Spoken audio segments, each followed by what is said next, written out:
اللہ اس بیوی پر اور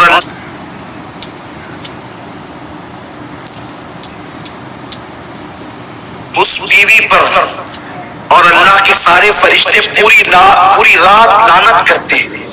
ان عورتوں پر پوری رات لعنت ہوتی ہے جس کا شوہر اس سے ناراض ہو کر سو رہا ہوتا ہے. اگر کوئی عورت تہجد بھی پڑھتی ہے، نماز بھی پڑھتی ہے، تلاوت قرآن بھی کرتی ہے، ساری نیکیاں کرتی ہے، لیکن اس حال میں اس کی موت آئے کہ اس کا شوہر اس سے ناراض ہے، اللہ کے رسول فرماتے ہیں ایسی عورت جہنم میں جائے گی. نماز پڑھنے کے باوجود جہنم میں جائے گی، روزہ رکھنے کے باوجود جہنم میں جائے گی، کیونکہ اس نے اپنے شوہر کو ناراض کیا. بلکہ یہاں تک میرے رسول نے فرمایا کوئی عورت تندور پر روٹی ڈال چکی ہو، اس زمانے میں توے نہیں تھے یعنی کہ جیسے آج ہیں، تندور پر روٹیاں پکتی تھی. آقا فرماتے کوئی عورت تندور پر روٹی ڈال چکی ہو اور اس کا شوہر اسے اپنی ضرورت کے لیے بلائے، کیونکہ محفل میں سبھی لوگ ہیں، میں بہت حیا کے پردے میں حدیث پڑھ رہا ہوں. عورت نے تندور پہ روٹی ڈال دی ہے اور اس کا شوہر اپنی ضرورت کے لیے اس کو بلائے اور عورت نہ کہہ دے اور شوہر ناراض ہو جائے، تو جب تک وہ شوہر کو نہیں منائے گی اللہ اور اس کے فرشتے اس پر اسی طرح لعنت کرتے رہیں گے. اگر اسی حالت میں اس کو موت آ گئی تو وہ عورت جہنم میں جائے گی. آج کل کی عورتیں تو شوہر کو گالیاں دیتی ہیں. اگر شوہر غصے میں کہہ دے کہ تجھے طلاق دوں گا تو وہ اس کا منہ دبانے کی بجائے یا معافی مانگنے کی بجائے یا اس سے لجاجت کرنے کی بجائے آج کی عورتیں اتنی بے باک ہو گئی ہے کہ یہاں تک ہم نے سنا ہے لوگوں سے، لوگ آ کر کے بتاتے ہیں، ہمیں تو نہیں پتا لیکن لوگ آ کر کے بتاتے ہیں کہ شوہر نے کہا کہ طلاق دوں گا، کہتے اگر تیرے باپ کا ہوگا تو دے کے بتا. استغفر اللہ. جو عورتیں اس قدر بے باک ہو گئی ہوں، ایسی عورتیں لعنتی ہیں جو اپنے شوہر سے طلاق کا مطالبہ کرتی ہیں. اللہ اکبر. میرے رسول صلی اللہ علیہ وسلم فرماتے ہیں کہ اگر کسی کے شوہر کے جسم میں پھوڑے پیدا ہو جائیں، پھنسیاں پیدا ہو جائیں اور اس سے بے کر کے نکل رہا ہو اور اس کی بیوی اس کو زبان سے چاٹ چاٹ کر صاف کرے تو بھی بیوی اپنے شوہر کا حق ادا نہیں کر سکتی. شوہر کا حق یہ ہے بیوی پر کہ اگر شوہر کے بدن کے زخم کو وہ زبان سے چاٹ کر صاف کرے تو بھی حق ادا نہیں کر سکتی. اور اللہ کے رسول صلی اللہ علیہ وسلم فرماتے ہیں اگر میں اللہ کے سوا کسی کو سجدہ کرنے کی اجازت دیتا تو میں عورتوں کو کہتا کہ وہ اپنے شوہر کو سجدہ کرے، لیکن چونکہ غیر اللہ کو سجدہ جائز نہیں اس لیے عورتوں کو اجازت نہیں. لیکن عورت اپنی ہر خوشی کو اپنے شوہر کی خوشی پہ قربان کر دے. اللہ اکبر.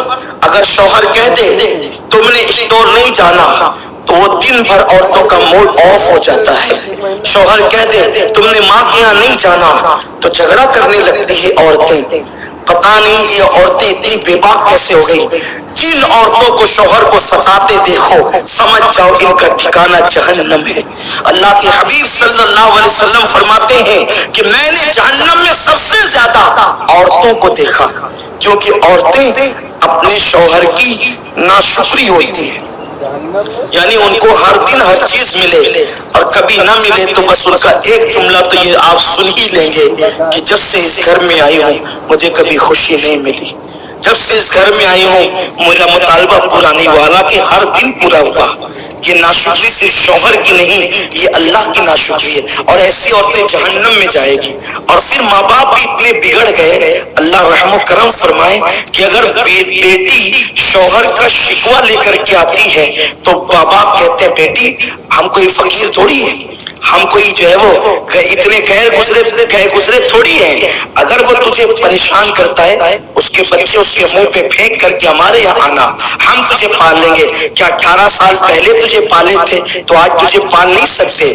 اور پھر دیکھنا مجھ سے کیسے کورٹ کی چکر کھلائیں گے، اس پہ کیس کریں گے اور یہ کریں گے. اور پھر بیٹی کو شے ملتی ہے اور بیٹی ہوشیار ہوتی ہے پھر وہ لڑتی ہے. لیکن اس باپ اور اس ماں کو نہیں معلوم کہ ظالموں اگر تم نے اس کے شوہر کے خلاف اس کو بھڑکایا تو اللہ نے تمہارے لیے جہنم کا دہکتا ہوا عذاب تیار کر دیا. آپ جانتے ہیں بیوی اور شوہر میں جدائی پیدا کرنے والوں کو اللہ کے رسول نے شیطان کی اولاد کہا ہے.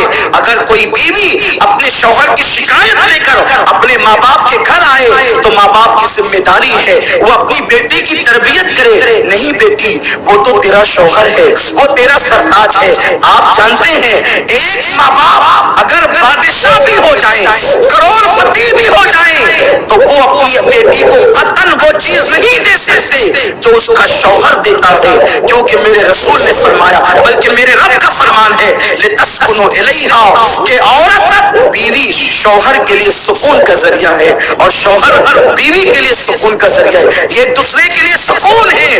زیور پہن کر کسی عورت کو وہ سکون نہیں مل سکتا جو شوہر کے پاس سکون مل سکتا ہے. اور مرد کو اونچی اور اعلیٰ